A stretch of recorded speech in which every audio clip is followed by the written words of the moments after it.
باب نمبر 3، عام الحزن اور سفر طائف۔ ابو طالب کی وفات۔ جب ابو طالب کی وفات ہوئی تو بعثت نبوی کے 10ویں سال کے آخری دن تھے اور بنو ہاشم شیب ابی طالب میں محصور رہنے کے بعد آزاد ہو چکے تھے۔ فتح الباری شرح الحدیث 3883۔ ابو طالب نبی صلی اللہ علیہ وسلم کے حفاظت اور مدد کرتے تھے۔ قریش ان کا احترام کرتے تھے۔ جب ابو طالب کا آخری وقت آیا تو مشرکین کے سردار جمع ہوئے اور انہیں اپنے آبائی دین پر قائم رہنے کی تلقین کرنے لگے۔ وہ انہیں اسلام سے روکتے ہوئے کہتے، کیا تو عبد المطلب کے دین سے پھر جانا چاہتا ہے؟ دوسری طرف نبی صلی اللہ علیہ وسلم ان پر اسلام پیش کرتے ہوئے فرماتے، قل لا الہ الا اللہ اشہد لک بہا یوم القیامہ، آپ لا الہ الا اللہ کا اقرار کر لیجئے، میں قیامت کے دن آپ کے ایمان کی گواہی دوں گا۔ لیکن ابو طالب نے کہا، اگر مجھے قریش کی طرف سے عار دلانے کا ڈر نہ ہوتا کہ اب مرتے ہوئے کلمہ پڑھ رہا ہے تو میں ضرور تیری آنکھیں ٹھنڈی کر دیتا۔ اس وقت یہ آیت نازل ہوئی، انک لا تہدی من احببت ولکن اللہ یہدی من یشاء وہو اعلم بالمہتدین۔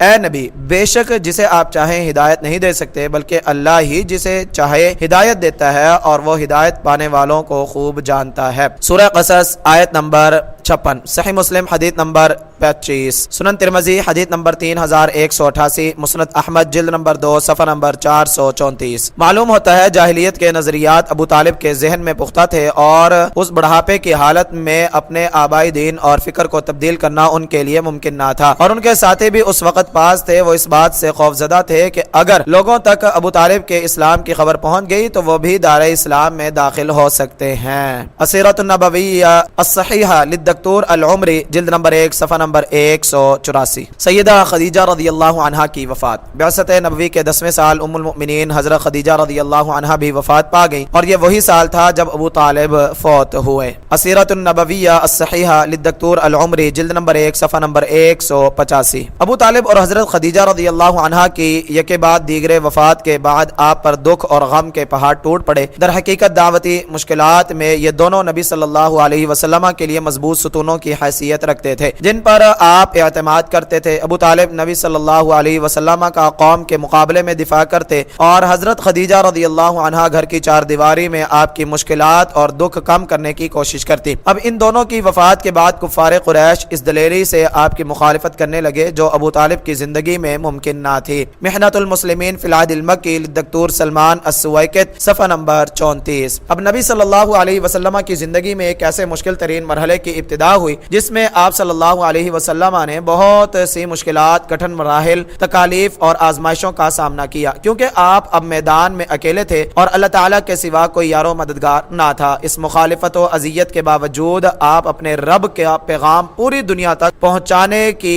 کوشش کرتے رہے۔ نبی صلی اللہ علیہ وسلم نے اتنی تکالیف برداشت کی کہ پہاڑ بھی برداشت نہ کر سکتے تھے، اور اتنی مشقتیں اور آزمائشیں آئیں کہ وہ شہر جہاں آپ پیدا ہوئے اور وہاں کا ہر چھوٹا بڑا آپ کو جانتا تھا، آپ کو چھوڑنا پڑا اور اسلامی دعوت پیش کرنے کے لیے کسی دوسرے شہر اور دوسری قوم کا انتخاب کرنا پڑا۔ یہی سوچتے ہوئے آپ مکہ کے قریب ترین شہر طائف کی طرف نکلے کہ ہو سکتا ہے وہ دعوت دین قبول کر لیں اور کچھ داد رسی بھی ہو سکے۔ محنت المسلمین فی العہد المکی للدکتور سلیمان السویکت صفحہ نمبر 36 تا 45۔ سفر طائف۔ نبی صلی اللہ علیہ وسلم دعوت کے میدان میں سابقہ انبیاء و مرسلین کی اقتداء کیا کرتے تھے۔ حضرت نوح علیہ السلام بحیثیت داعی اپنی قوم میں 950 سال تبلیغ کرتے رہے۔ اس طویل عرصے میں حضرت نوح علیہ السلام مسلسل اور مختلف انداز سے دعوت دی میں مصروف رہے۔ آپ نے قوم کو ہر انداز میں دعوت دی مگر قوم اپنی ضد اور تکبر پر اڑی رہی۔ اس کے باوجود نوح علیہ السلام نے دعوت کو روکا، نہ تبلیغ رسالت میں کوئی کمزوری دکھائی اور نہ مختلف اوقات میں مختلف دعوتی اسلوب اختیار کرنے میں ان کی بصیرت متاثر ہوئی۔ علامہ آلوسی رحمہ اللہ لکھتے ہیں کہ نوح علیہ السلام نے اپنی قوم کو ایمان اور اطاعت الہی کی طرف بلا توقف اور مسلسل دعوت پیش کی مگر قوم بے رخی اور غیر اللہ کی دعوت پر مصر رہی۔ حضرت نوح علیہ السلام نے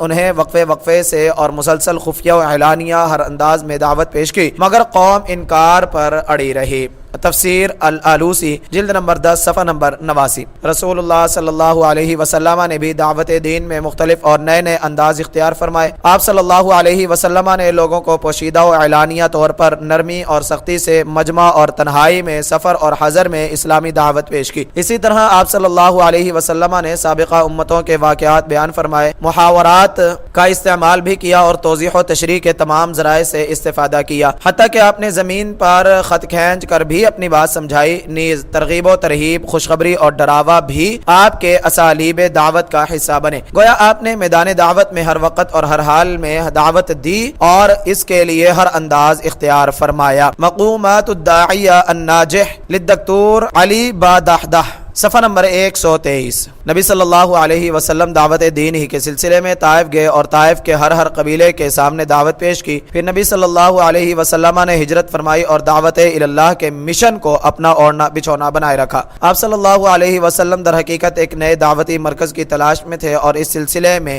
آپ نے بنو ثقیف سے مدد طلب کی، لیکن انہوں نے مدد دینے کے بجائے اپنے منچلے نوجوانوں کو آپ صلی اللہ علیہ وسلم کے پیچھے لگا دیا، جنہوں نے آپ پر پتھر برسائے۔ واپسی پر آپ صلی اللہ علیہ وسلم کی عداس سے ملاقات ہوئی، پہلے یہ عیسائی تھا، اب مسلمان ہو گیا۔ علامہ واقدی رحمہ اللہ نے یہ سفر بعثت کے 10ویں سال شوال میں قرار دیا ہے، جب ابو طالب اور سیدہ خدیجہ رضی اللہ عنہا وفات پا چکے تھے، اور طائف میں آپ صلی اللہ علیہ وسلم کی مدت اقامت بھی 10 دن بتائی ہے۔ الطبقات الکبریٰ لابن سعد جلد نمبر 1 صفحہ نمبر 221۔ رسول اللہ صلی اللہ علیہ وسلم نے طائف کو کیوں منتخب فرمایا؟ طائف کا علاقہ قریشی سرداروں کے لیے ایک دفاعی مرکز کی حیثیت رکھتا تھا اور انتہائی توجہ کا حامل تھا۔ گزشتہ زمانے میں انہوں نے طائف کی سرزمین پر قبضہ کرنے کے لیے وادی وج پر حملہ بھی کیا تھا، تاکہ یہ درختوں اور کھیتوں سے بھرا زرخیز علاقہ ان کے زیر نگین آ جائے۔ بنو ثقیف نے خطرہ محسوس کرتے ہوئے آئندہ کے لیے قریش سے حلیفانہ معاہدہ کر لیا اور ان کے ساتھ بنو دوس کو بھی شامل کر لیا۔ فتح الباری شرح الحدیث 2294۔ علاوہ ازیں بہت سے اصحاب ثروت نے طائف میں جائیدادیں خرید رکھی تھی اور گرمیوں کا موسم وہیں گزارتے تھے۔ قبیلہ بنو ہاشم، بنو عبد شمس اور بنو مخزوم طائف سے مستقل رابطہ رکھتے تھے۔ مزید برآں بنو مخزوم کے بنو ثقیف کے ساتھ کچھ مالی مفادات بھی وابستہ تھے۔ اصول الفکر السیاسی للتجانی عبد القادر صفحہ نمبر 173۔ نبی صلی اللہ علیہ وسلم کا طائف کی طرف متوجہ ہونا ایک سوچا سمجھا پروگرام تھا۔ اگر آپ وہاں دعوتی مرکز قائم کرنے میں اور ایک مددگار جماعت تیار کرنے میں کامیاب ہو جاتے تو قریش چونک اڑتے اور انہیں اپنی سلامتی اور اقتصادی مفادات براہ راست خطرات میں نظر آتے، حتیٰ کہ وہ محصور ہو جاتے اور بیرونی دنیا سے بھی کٹ جاتے۔ نبی صلی اللہ علیہ وسلم کے اس دعوتی سیاسی اور دفاعی اقدام سے معلوم ہوتا ہے کہ آپ ظاہری اسباب بروئے کار لا کر اسلامی مملکت یا ایک جدید طاقتور جماعت کے قیام کے خواہاں تھے، جو میدان کارزار میں دشمن کو بچھاڑ سکے، کیونکہ اب ایک مملکت یا طاقتور جماعت کا قیام لوگوں کو اللہ کی طرف دعوت دینے کے سلسلے میں انتہائی ضروری تھا۔ جب نبی صلی اللہ علیہ وسلم طائف پہنچے تو آپ سیدھے ان کے مرکز اقتدار میں تشریف لے گئے، جہاں سے سیاسی فیصلے صادر ہوتے تھے۔ اصول الفکر السیاسی للتجانی عبد القادر صفحہ نمبر 174۔ طائف کا مرکز اقتدار کہاں تھا؟ بنو مالک اور احلاف پرانے زمانے سے طائف کے رہائشی تھے، اسی وجہ سے انہی کا طائف پر غلبہ تسلیم کیا جاتا تھا۔ مذہبی اور سیاسی قیادت بھی انہی قبائل کو حاصل تھی۔ عبادت خانے کی دیکھ بھال کا مسئلہ ہو یا عمومی سیاست کا، خارجی تعلقات ہوں یا اقتصادی ترقی کا معاملہ درپیش ہو، ان دونوں قبائل ہی کا حکم مانا جاتا تھا۔ لیکن سرزمین طائف جو عرب کا سب سے زیادہ زرخیز اور خوبصورت علاقہ تھا، وہ اس علاقے کے دفاع کرنے کی سکت نہیں رکھتے تھے۔ اہل طائف، حوازن، قریش اور بنو عامر سے خوف زدہ رہتے تھے، کیونکہ مذکورہ قبائل طائف کو برباد کرنے یا اس پر قبضہ کرنے پر قادر تھے۔ اس لیے سرداران طائف نے مصالحت کی پالیسی اختیار کی اور اپنی سیاسی پوزیشن کے تحفظ کی غرض سے معاہدے کیے اور مفادات کی جنگ لڑی۔ یہ بعینی ہی وہی طریقہ تھا جسے قریش اپنائے ہوئے تھے، چنانچہ بنو مالک نے حوازن سے اور احلاف نے قریش سے تعلقات قائم کیے تاکہ ان کے شر سے محفوظ رہ سکیں۔ اصول الفکر السیاسی للتجانی عبد القادر صفحہ نمبر 174۔ ایسی صورتحال میں جب رسول اللہ صلی اللہ علیہ وسلم نے طائف کا رخ کیا تو آپ ان دو طرفہ معاہدات اور تعلقات سے ہرگز غافل نہ تھے، بلکہ جانتے تھے کہ طائف والوں کی کوئی ایک مرکزی طاقت نہیں، وہ ایک اندرونی معاہدے کے تحت اپنی طاقت دو حصوں میں تقسیم کیے ہوئے ہیں، ان میں سے جسے کسی بیرونی قبیلے کی حمایت حاصل ہوتی وہی زیادہ طاقتور ہوتا۔ عمومی لحاظ سے نبی صلی اللہ علیہ وسلم دونوں میں سے کسی ایک کو اپنی طرف مائل کر لیتے تو آپ کی سیاسی قوت مضبوط ہو سکتی تھی۔ اگر آپ بالخصوص احلاف کی حمایت حاصل کرنے میں کامیاب ہو جاتے تو آپ کا دعوتی پروگرام انتہائی کامیاب رہتا، کیونکہ احلاف فوجی لحاظ سے قریش کے حلیف تھے اور یہ معاہدہ کسی مذہبی ہم آہنگی یا دینی دوستی پر مبنی نہ تھا، یہ تو صرف قریش کے ڈر کی وجہ سے معرض وجود میں آیا تھا، لہٰذا انہیں اپنی طرف مائل کرنا ناممکن نہ تھا۔ اس غرض سے نبی صلی اللہ علیہ وسلم جب سرزمین طائف میں پہنچے تو سیدھے بنو عمر بن عمیر کے ہاں گئے جو احلاف کے سردار اور قریش کے حلیف تھے، اور بنو مالک کا رخ نہیں کیا جو بنو حوازن کے تعلق دار تھے۔ اصول الفکر السیاسی للتجانی عبد القادر صفحہ نمبر 175۔ ابن حشام رحمہ اللہ لکھتے ہیں جب نبی صلی اللہ علیہ وسلم طائف پہنچے تو بنو ثقیف کے لیڈروں اور سرداروں کے گروہ سے ملے، اور وہ تین بھائی تھے، عبد یا لیل بن عمر بن عمیر، مسعود بن عمر بن عمیر اور حبیب بن عمر بن عمیر، اور ان میں سے ایک نے قریش کے قبیلہ بنو جمح کی ایک عورت سے نکاح بھی کر رکھا تھا۔ سیرت النبویہ لابن ہشام جلد نمبر 2 صفحہ نمبر 78۔ بنو عمر ڈرے ہوئے تھے اور عدم تحفظ کا شکار تھے، اس لیے انہوں نے نبی صلی اللہ علیہ وسلم کی دعوت کو ٹھکرا دیا اور آپ کے ساتھ بے وقوفی اور بد تہذیبی کا معاملہ کیا۔ آپ صلی اللہ علیہ وسلم بنو ثقیف کے سرکردہ لوگوں سے نا امید ہو کر چل دیے اور یہ کہا جو تمہیں سلوک کرنا تھا تم نے کیا، لیکن اسے چھپا کر رکھنا۔ سیرت النبویہ لابن ہشام جلد نمبر 2 صفحہ نمبر 78۔ آپ صلی اللہ علیہ وسلم نہیں چاہتے تھے کہ قریش کو خبر ہو اور وہ آپ کے خلاف مزید کمر بستہ ہو جائے۔ آپ کی یہ خواہش تھی کہ یہ تعلقات خفیہ قائم ہو اور قریش کو آپ کے اس اقدام کی کانوں کان خبر نہ ہو۔ رسول اللہ صلی اللہ علیہ وسلم نے سفر طائف میں بچاؤ کے لیے مندرجہ ذیل احتیاطی تدابیر اختیار فرمائی۔ آپ صلی اللہ علیہ وسلم مکہ سے پیدل عازم سفر ہوئے تاکہ قریش یہ نہ سوچ سکیں کہ آپ مکہ سے باہر جا رہے ہیں، کیونکہ اگر آپ سوار ہو کر نکلتے تو شکوک و شبہات پیدا ہو سکتے تھے اور آپ کا ارادہ سفر ان پر عیا ہو جاتا۔ اس طرح وہ بغیر کسی رکاوٹ کے آپ کو اس سفر سے روک دیتے اور کسی کو اس پر اعتراض بھی نہ ہوتا۔ نبی صلی اللہ علیہ وسلم نے اپنے سفر میں حضرت زید رضی اللہ عنہ کو ساتھ لے جانا پسند کیا، کیونکہ اس میں سلامتی کے پہلو موجود تھے۔ ایک تو یہ کہ زید رضی اللہ عنہ آپ کے منہ بولے بیٹے تھے، کوئی دونوں کو اکٹھا دیکھ کر ان کے آپس میں تعلقات کے باعث کسی قسم کا اندیشہ نہیں کر سکتا تھا۔ دوسرا یہ کہ نبی صلی اللہ علیہ وسلم نے حضرت زید رضی اللہ عنہ کو بڑے قریب سے دیکھا تھا، ان میں اخلاص، امانت اور سچائی جیسے اوصاف نمایاں تھے۔ اس لحاظ سے آپ صلی اللہ علیہ وسلم حضرت زید رضی اللہ عنہ کی طرف سے مطمئن تھے کہ وہ کوئی راز افشا نہیں کرے گا اور آپ کا سچا رفیق ثابت ہوگا، اور اس کا ثبوت اس وقت مل گیا جب نبی صلی اللہ علیہ وسلم کو پتھروں سے بچاتے ہوئے خود زید رضی اللہ عنہ کا سر زخمی ہو گیا۔ جب طائف کے سرداروں نے آپ کی دعوت کو انتہائی برے طریقے سے رد کر دیا جس میں استہزاء اور حقارت شامل تھی، تو آپ صلی اللہ علیہ وسلم نے اس طرز عمل کو برداشت کیا اور غضبناک نہیں ہوئے اور نہ ان پر حملہ آور ہوئے، بلکہ ان سے اس معاملے کو چھپانے کا کہا۔ یہ انتہائی احتیاط کا پہلو تھا، کیونکہ اگر قریش کو اس ملاقات کا علم ہو جاتا تو وہ آپ سے صرف استہزاء پر اکتفا نہ کرتے بلکہ مزید ظلم و ستم کرنے لگتے اور آپ کی مکہ میں داخلی اور خارجی تمام سرگرمیوں پر پابندی لگا دیتے۔ السیرۃ النبویہ للدکتور ابراہیم علی محمد احمد صفحہ نمبر 109 110۔ دعا اور گریہ ازاری۔ بنو عمر بڑے لئیم ثابت ہوئے، انہوں نے نہ صرف رسول اللہ صلی اللہ علیہ وسلم کی خبر افشا کی بلکہ غلاموں اور منچلے جوانوں کو آپ صلی اللہ علیہ وسلم کی مخالفت پر ابھارا، جو آپ کو گالی دیتے اور آپ پر پتھر برساتے، یہاں تک کہ آپ کی دونوں ایڑیاں زخمی ہو گئیں اور دونوں جوتے خون سے بھر گئے، اور سرزمین طائف پر آپ صلی اللہ علیہ وسلم کا پاکیزہ لہو نچھاور ہوا۔ نبی صلی اللہ علیہ وسلم اور حضرت زید رضی اللہ تعالی عنہ نے اسی اثنا میں قطبہ بن ربیعہ اور شیبہ بن ربیعہ کے باغ میں پناہ لی اور ایک انگور کی بیل کے سائے میں تشریف فرما ہوئے۔ پیچھے آنے والے ثقیف کے منچلے واپس چلے گئے۔ آپ صلی اللہ علیہ وسلم اور زید رضی اللہ عنہ پہنچنے والے غم کا بوجھ ہلکا کرنے کے لیے کچھ دیر وہاں آرام کرتے رہے۔ اس دوران ربیعہ کے دونوں بیٹے اہل طائف سے نبی صلی اللہ علیہ وسلم کو پہنچنے والی تکالیف کا مشاہدہ کرتے رہے، لیکن انہوں نے کسی قسم کی دخل اندازی نہ کی۔ اس انتہائی دکھ و غم اور نفسیاتی اور جسمانی مصائب کی کیفیت میں رسول اللہ صلی اللہ علیہ وسلم نے اپنے اللہ کے سامنے جو دعا فرمائی وہ آپ صلی اللہ علیہ وسلم کے ایمان و یقین، اللہ تعالیٰ کے راستے میں پہنچنے والی تکالیف پر صبر اور مزید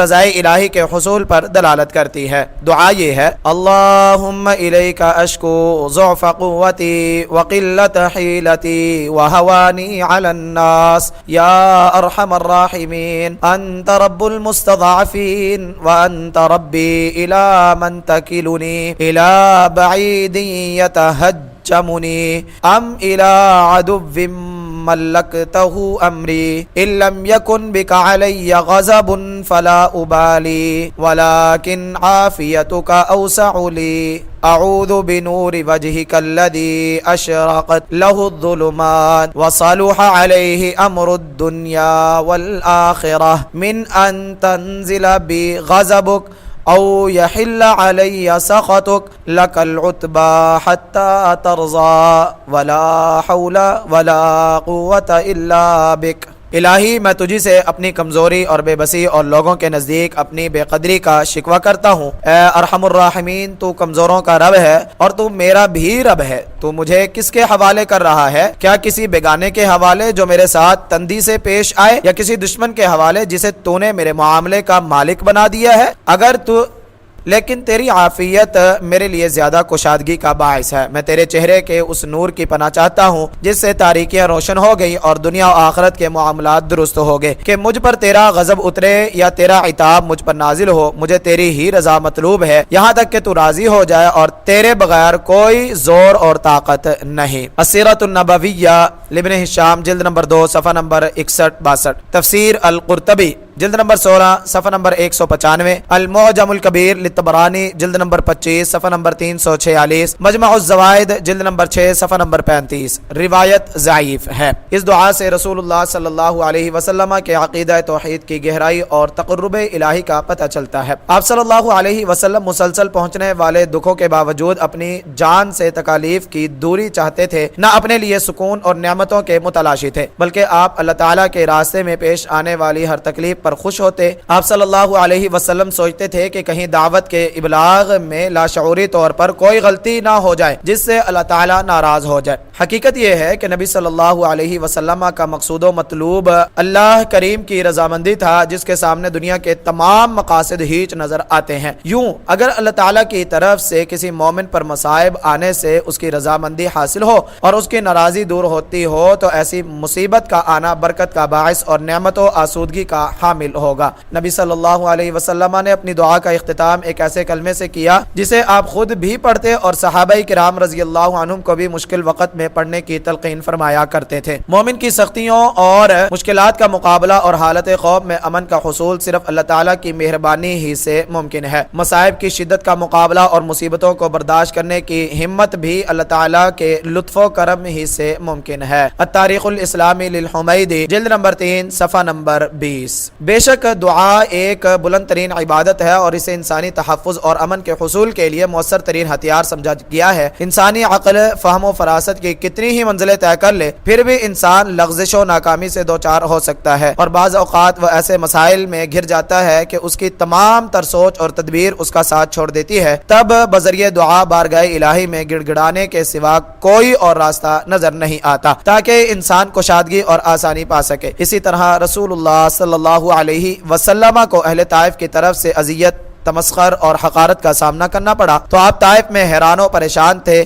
تب آپ صلی اللہ علیہ وسلم نے باواسطہ دعا اللہ تعالیٰ کی پناہ چاہی۔ ابھی دعا ختم نہ ہوئی تھی کہ حضرت جبریل علیہ السلام اور پہاڑوں کا فرشتہ قبولیت کا ثبوت بن کر سامنے آ گئے۔ السیرۃ النبویہ للدکتور ابراہیم علی محمد احمد صفحہ نمبر 112-113۔ عفو درگزر۔ بہت ہی مشکل مراحل میں رسول اللہ صلی اللہ علیہ وسلم کی رحم دلی اور بے پایا مہربانی کا ظہور ہوا۔ آپ صلی اللہ علیہ وسلم نے اپنی زندگی میں سخت ترین مشکلات کا سامنا کیا، جس میں آپ اپنے دل اور سینے کے قوا کو مجتمع کرتے تاکہ ان مشکلات کو برداشت کر سکیں اور ان کا مقابلہ کرنے کی عادت پڑ جائے۔ ان مواقع پر آپ کا بڑا پن اور عظیم رحم دلی ہمیشہ غالب نظر آتی۔ مقومات الداعیہ الناجح للدکتور علی بادحدح، صفحہ نمبر 76۔ حضرت عائشہ رضی اللہ عنہا سے روایت ہے، انہوں نے رسول اللہ صلی اللہ علیہ وسلم سے سوال کیا کہ آپ پر جنگ احد سے زیادہ بھی کوئی مشکل دن گزرا؟ آپ صلی اللہ علیہ وسلم نے جواب میں فرمایا، لقد لقیت من قومک ما لقیت وکان اشد ما لقیت منهم یوم العقبہ اذ عرضت نفسی علی ابن عبدی یا لی لبن عبدی کلال فلم يجبني إلى ما أردت فانطلقت وأنا مهموم على وجهي فلم أستفق إلا وأنا بقرن الثعالب فرفعت رأسي فإذا أنا بسحابة قد أظلتني فنظرت فإذا فيها جبريل فناداني فقال إن الله قد سمع قول قومك لك وما ردوا عليك وقد بعث الله إليك ملك الجبال لتأمره بما شئت فيهم فناداني ملك الجبال فسلم علي ثم قال يا محمد فقال ذلك فيما شئت إن شئت أن أطبق عليهم الأخ شبعین۔ مجھے تیری قوم سے بہت سی تکالیف پہنچی ہیں، لیکن زیادہ تکلیف اس وقت پہنچی جب مجھے یعنی طائف کی گھاٹی والے دن ان کی طرف سے پریشانی آئی۔ یوم العقبہ اس کے متعلق مولانا صفی الرحمن مبارک پوری رحمہ اللہ رقم طراز ہیں، چنانچہ عقبہ سے یہاں منا کی گھاٹی مراد نہیں ہے، یہاں مراد طائف کی گھاٹی ہے، اور یہ طائف سے مکہ کے قدیم راستے پر طائف سے نکلتے ہی واقع ہے۔ منت المنعم جلد نمبر 3 صفحہ نمبر 217 218۔ جب میں نے اپنی دعوت ابن عبد یالیل بن عبد کلال کے سامنے پیش کی، وہاں مجھے حسب خواہش قبولیت نہ ملی تو میں غمزدہ سر جھکائے وہاں سے چل دیا۔ اسی حالت میں قرن ثعالب پہنچا، اچانک میں نے دیکھا کہ میرے اوپر بادل نے سایہ کیا ہوا ہے اور اس میں جبریل علیہ السلام ہے۔ وہاں سے جبریل علیہ السلام نے مجھے آواز دی کہ اللہ تعالیٰ نے طائف والوں کی گفتگو سن لی ہے اور جو انہوں نے آپ کے ساتھ سلوک کیا دیکھ لیا ہے۔ اللہ تعالیٰ نے پہاڑوں کے نگران فرشتے کو آپ کی مدد کے لیے بھیجا ہے تاکہ آپ جو چاہیں اسے حکم دے۔ پہاڑوں کے فرشتے نے مجھے پکارا، پھر سلام کیا اور کہا، اے محمد صلی اللہ علیہ وسلم، اگر آپ چاہیں تو میں ان دو پہاڑوں کو آپس میں ملا کر انہیں ہلاک کر دوں۔ نبی صلی اللہ علیہ وسلم نے ارشاد فرمایا، بل ارجو ان یخرج اللہ من اصلابہم من یعبد اللہ وحدہ لا یشرک بہ شیئا، بلکہ مجھے امید ہے کہ اللہ تعالیٰ ان کی نسل میں ایسے لوگ پیدا فرمائے گا جو صرف اللہ کی عبادت کریں گے اور کسی کو اس کا شریک نہیں ٹھہرائیں گے۔ صحیح البخاری حدیث نمبر 3231، صحیح مسلم حدیث نمبر 1795۔ اگرچہ احد کے دن بھی آپ پر مشکلات آئیں لیکن وہ جسمانی تھی اور یہ سخت ترین ذہنی مشقتیں تھی، کیونکہ یہاں ظلم کی انتہا ہوئی اور آپ کو اتنا ذہنی دھچکا لگا کہ اسی حالت میں آپ صلی اللہ علیہ وسلم قرن ثعالب پہنچ گئے۔ تاریخ الاسلامی للحمیدی جلد نمبر 3 صفحہ نمبر 26 27۔